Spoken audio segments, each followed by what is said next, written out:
నమస్తే అండి. నేను మీ నరేష్ విజయకృష్ణ, ఫిల్మ్ యాక్టర్ మాట్లాడుతున్నానండి. నేను 2 రోజులు చూస్తున్నాను. ఈ ఇడుపుల కాగితం అనే సినిమా కాంట్రవర్సీ దాన్ని ఒక నేషనల్ ఇష్యూ కింద చేస్తున్నారండి. సరే, సినిమా వాడిగా ఒక సినిమాకి అటెన్షన్ వస్తున్నప్పుడు సంతోషపడతాను, కానీ మన తెలుగు భాషలో ఒక మాండలికాన్ని ఎవడో ఒకడు నెటిజన్ కోట్ల మందిలో ఒకళ్ళు ఇద్దరు ఏదో కమెంట్స్ చేశారని దీన్ని ఎంత ఇష్యూ చేసి ఒక గొప్ప మాండలికాన్ని అవమానం చేయడం అనేది తెలుగువాడుగా మనమందరం సిగ్గుతో తల ఉంచుకోవాలండి. ప్రతి మాండలికం తెలంగాణ, రాయలసీమ, కోనసీమ, ఉత్తరాంధ్ర ఏ మాండలికమైనా కూడా ప్రతి మాండలికానికి ఎన్నో పోరాటాలు జరిగిందండి, ఎంతో ఇన్వెన్షన్స్ జరిగినాయండి. ఇవాళ గర్వకారణంగా మనమందరం తెలుగువాడని చెప్పుకుంటాం, తర్వాత భారతీయుడని చెప్పుకుంటాం.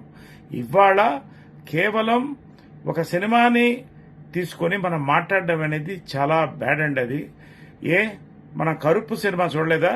కరుపు అర్థం చాలా మందికి తెలుసా? మరి ఎందుకు ఇవాళ ఎంత పెద్ద హిట్ చేసాం మనం తెలుగు వాళ్ళం? మరి అదేవిధంగా కాంతారా రిలీజ్ అయింది, దాన్ని ఎందుకు అంత పెద్ద హిట్ చేశాం? సినిమానేనండి. Cinema is for entertainment. దయచేసి సినిమాని భాషని కలపొద్దండి. దీన్ని బాధ్యత తీసుకోవాల్సింది మీడియా, ప్రభుత్వం కంటే ముందు తెలుగు భాషా సంఘం అండి.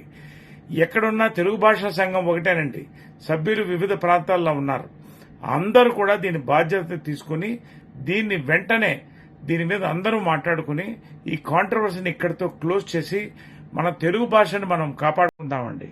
మన రీజనల్ లాంగ్వేజెస్ ఈ రోజున మ్యాప్ నుంచి తొలగిపోతున్నాయని ఒక పక్కన యునైటెడ్ నేషన్స్ చెప్తుంది. మనం ఒక పక్క నుంచి మన సొంత తెలుగు భాష మన బొమ్మల్ని మనం నడుపుతున్నామంటే సిగ్గు చేయకండి. దీని మీద నేను చిత్రంలో కూడా పెట్టానండి. I appeal the media, Telugu భాషా సంఘం, government and the netizen, kindly close this matter. Naresh మీ తెలుగువాడు, మీ తెలుగు సినిమా వాడు, మాది మూవీ ఆర్టిస్ట్ అసోసియేషన్ అధ్యక్షుడు. Thank you very much.